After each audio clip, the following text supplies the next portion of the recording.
Job one. I'll be brief. I'm definitely not as eloquent as many of my colleagues up here. First, I want to speak to the politicians up here that are going to vote for this. Like many of my colleagues have said, you own it. All the garbage, all the funding for borders overseas, but you won't lift a finger to stop the invasion at our southern border. Here's the deal, guys. The American people, though they may be busy running their businesses, raising their families, they are busy, but they're not dumb. And they are gracious. They don't expect us to win every fight. They know that we're outnumbered up here. But here's the deal. They do expect us to fight. And that is something that this party has refused to do time and time again. And it's one of the most frustrating things to be a part of.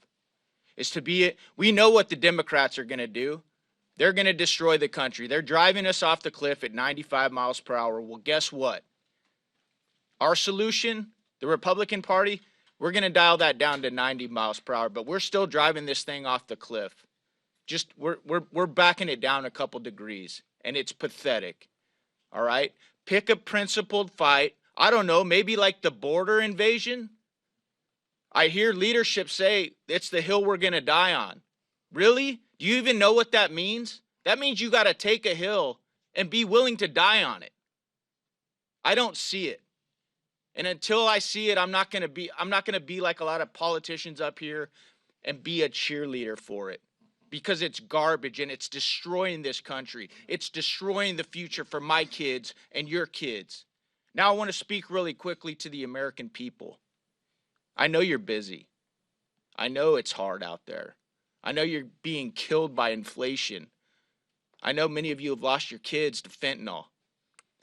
If you want to help us, start paying attention, and please quit sending politicians up here who come to your town, who come to your Lincoln Reagan Day dinner talking about fiscal responsibility, border security, and then they vote on this crap repeatedly. You can help us.